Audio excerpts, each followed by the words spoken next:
Congressman Ed Shalcita. On November 9, 2007, I also met Commissioner Martinez at the Linden Suites in Ortigas because it was there that I handed over to him the amount of around 1,475,000 pesos upon the instructions of Mr. De Los Angeles.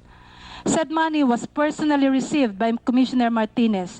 The money came from Rural Bank of San Jose and was supposed to be payment to Mr. Martinez for the expedition acquired by Rural Bank of San Jose. What I know is that while the expedition was booked for the account of Rural Bank of San Jose, it was Mr. De Los Angeles who personally used the same. It was also revealed in the hearing that legacy funds were used to buy a house and lot for Martinez's son. Hinola presented 3 checks amounting to 3 million pesos, which were used to purchase the property in Parañaque. Martinez denied receiving any money from De Los Angeles, but admitted to senators that his son Nicolo bought the house and lot from De Los Angeles' son. Commissioner Martinez knows my cell phone number, and there are occasions that he sent text messages to me or called me on my cell phone. On one occasion, he called me to follow up the payment by legacy to Mr. Michael Lirio, the vendor of the house and lot at Parañaque that was supposed to be Commissioner Martinez's gift to his son. Legacy ended up buying the said house and lot from Mr. Lirio. Ownership of this house and lot was later on transferred to Commissioner Martinez's son. SEC Chief Feb Barin says the SEC will conduct its own investigation on Commissioner Martinez. Meanwhile, Senator Mar Rojas proposes amendments to the charters of the SEC and the Bangko Sentral to strengthen their regulatory powers. Rainy Nico, ABS-CBN News. Of my son. Joining us now on the line is the Chair of the Securities and Exchange Commission, Feb Barin. Madam Chair, magandang hapon po. Magandang hapon naman sa iyo, Tony. Opo. Ma'am, today, with all those allegations and revelations made by the witnesses against Commissioner Martinez, does it appear to you initially that there could have been an improper relationship between Commissioner Martinez and Mr. Celso de Los Angeles? Well, this is what I can say, no? Those things came to us as revelations. The first time that we heard that those things were happening. I mean, all the allegations of Mrs. Hinola and Mrs. Santos. So what I told the Senate, in response to a question from the Senate this morning, what I told them was that the SEC Commission and Bank, the Securities Exchange Commission and Bank, will give him his day also.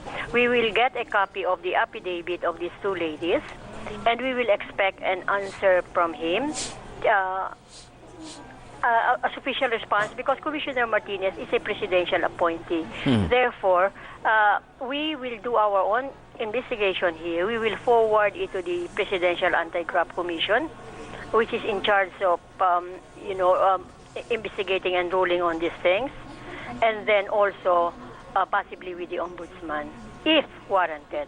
All right. As you did say, all of these statements today in the Senate were revelations, but my question is, and I would hope you would indulge me on this, initially, would it have appeared to you that there was an improper relationship between Mr. De Los Angeles and Commissioner Martinez? That conclusion can only be arrived at if you take the statements of the 2 ladies at their face value, the way it was related this morning. Because one thing is that the statements were under oath. Yes. And therefore that carries high, credibility and value. Okay. Now, as far as these transactions that were detailed by the 2 witnesses, by Ms. Santos and Ms. Hinola, Commissioner Martinez had conducted some business with Mr. De Los Angeles. As far as you can tell, given the the code of conduct of government officials, or even the own code of conduct that you recognize in the SEC, yes, would that have been improper transactions, that he was buying and selling property with Mr. De Los Angeles? If those statements are true, yes, then it would have been improper. I see. But he did not admit. He said it was, these were transactions handled by his son, even that. It now is our turn to get a statement from him under oath, maybe given to us as Commission and Bank at the SEC. All right. What about the detail that was relayed by Ms. Hinola about meetings with Commissioner Martinez and the two bank officers while they were also meeting with Congressman Zialcita of Parañaque? Are these meetings in any way indicative of maybe preferential treatment that Commissioner Martinez may have been giving Legacy, because supposedly he even asked if he could help Legacy with any problems they may have had with the SEC? I cannot really give an answer to that because we just rely on the statements made, no? Because, you see, we are public officials and people, they differ. In my case, I always meet with them in my office. But the claim has been made that the meetings were outside the office and so on and so forth. So we will just give Commissioner Martinez a chance to give his side, maybe under oath, before the Commission and Bank. All right. Meaning to say that if any other bank, if it were not Legacy, if they had met with Commissioner Martinez outside of the office, that would have been acceptable to you? No, not that. No? As a matter of, because you see, you cannot avoid invitations. Maybe there are friendships or what. I cannot conclude on the reason, or reasons behind their meeting. I see. So given a sufficient reason, such a meeting outside of the office would be acceptable based on the reason that Commissioner Martinez can provide later? It all depends on the answer that he will give. That's right. Yes. So if it were about, say, problems that Legacy may be having with the SEC on that particular issue, in that context, then a meeting outside of the office with Commissioner Martinez by the two Legacy officers would be okay? No, you see, it is very difficult for me to judge. That's why I said, if it were me, I have never met with anyone outside the office. I'd rather that if they have something to bring up official with me, is that we meet here in the office, and if possible, in front of the other commissioners. But then people are not the same. Maybe there are other reasons why they agree to meet. Maybe it's just, I do not even want to speculate on the reasons for those meetings.